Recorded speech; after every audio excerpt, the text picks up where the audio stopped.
ज्योती वाघमारे या महाराष्ट्रामध्ये एकनाथ शिंदे जे आता महाराष्ट्राचे उपमुख्यमंत्री आहेत त्यांनी शिवसेनेमधनं फूट पाडून गेल्यानंतर काही महिन्यानंतर या महाराष्ट्रामध्ये उदयाला आल्या.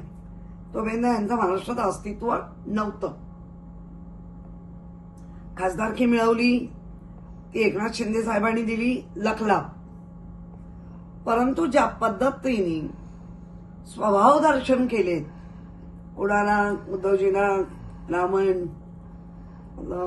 संजय राऊतांना कैकई, मुळात कैकई शूर्पणखा ह्या तुमच्याकडे, तुम्हीच आता पात्र सांगितलीये.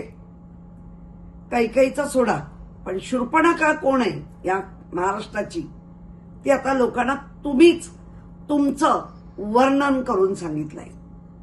त्यामुळे एक तर रामायण तुम्ही वाचलेलं दिसत नाही, मुक्ता फळं अशी झाडता, म्हणून तुम्हाला लायकी नसताना खासदारकी मिळाली का असं आता महाराष्ट्र विचारतंय. त्यामुळे आपल्या लायकीत राहा. कारण नसताना रामायणाची अशी मोडतोड करू नका. स्वभाव दर्शन दाखवायचंच झालं तर आमच्या पवित्र रामायणाला अशा मोडतोडीमध्ये आणू नका. त्याचप्रमाणे जे तुम्ही राम लक्ष्मण म्हणालात, ही कॅरेक्टर ही आधी ते स्वतः मानतायत का बघा.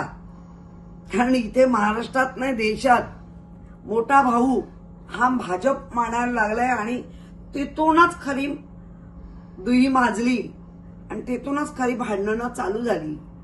आणि तुमच्या मुक्ता फळामुळे तुम्ही स्वतःला मात्र एक कॅरेक्टर शूर्पणखा हे तुम्ही स्वतःला स्वतः डिक्लेअर करून घेतलं. धन्यवाद.